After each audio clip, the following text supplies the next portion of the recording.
সীমান্ত হত্যা বন্ধে ভারতীয় সীমান্তরক্ষী বাহিনী বিএসএফ নানা প্রতিশ্রুতি দিলেও বাস্তবে তার উল্টো চিত্র। এবার তাদের গুলিতে প্রাণ গেল বাংলাদেশি এক যুবক মোহাম্মদ আলামিনের।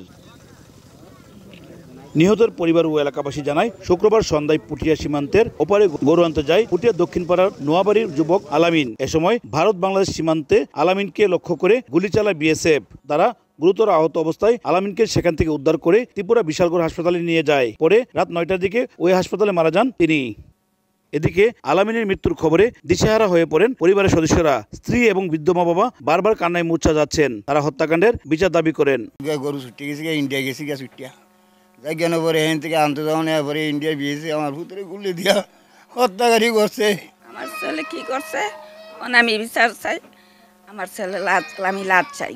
বাংলাদেশের মধ্যেই ছিল পাহাড়টার মধ্যে আমার স্বামীকে গুলি করা হয়েছে। এদিকে বিএসএফ গুলিতে বাংলাদেশি নিহতের ঘটনায় ক্ষোভ প্রকাশ করে গ্রামবাসী ঘটনাটিকে নির্মম হত্যাকাণ্ড উল্লেখ করে এর বিচার দাবি করেন। তার নামাইরা তার ধরে নিয়ে তার বিচার করতে পারে। মারাটাও যে ঠিক হয়েছে না। বিএসএফরা বলছিল রাস্তা দেওয়ার জন্য, রাস্তা দেওয়া নেই, তারা উল্টা নিয়ে গেছে ইন্ডিয়ার ভিতরে। সরকারের কাছে বিচার চাই, যেমন লাশটা যেমন তাড়াতাড়ি আমাদের দিয়ে দেয়। এর আগে ২০২৪ সালে ২২ এপ্রিল একই সীমান্তে বিএসএফ গুলিতে মোহাম্মদ মেহেদী হাসান নামে এক বাংলাদেশি যুবক নিহত হন। উজ্জ্বল চক্রবর্তী, সময় সংবাদ, ব্রাহ্মণবাড়িয়া।